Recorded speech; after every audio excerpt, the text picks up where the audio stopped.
Hi again, this is Ms. Giuliano now teaching you how to log on to c8Sciences if you don't know already.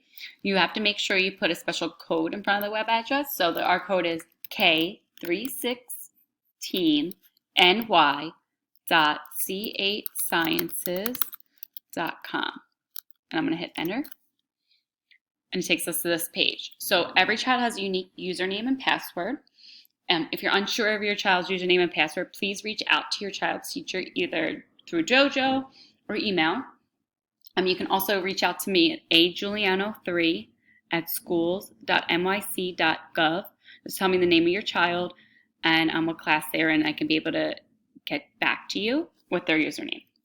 So I'm just going to type in one of my students' names. So it's Christopher Bagnell. So I'm going to use K Bagnell. I'm not going to tell you what his password is, but I'm going to type in his password and hit start.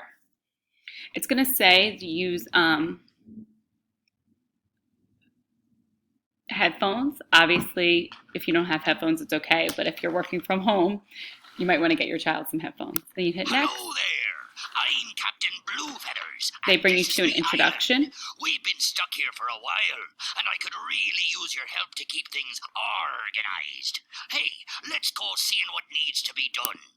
Brain games ahoy! And then your child will go through and click, and the games will populate, and they'll be able to play games. This is great for cognitive functioning, so working with memory, control, and just overall focus.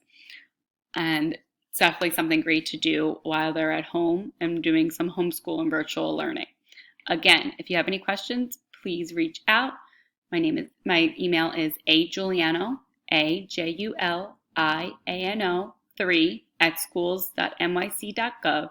If I can't help you, I can definitely get your question answered by the Activate C8 Science team. All right, happy learning.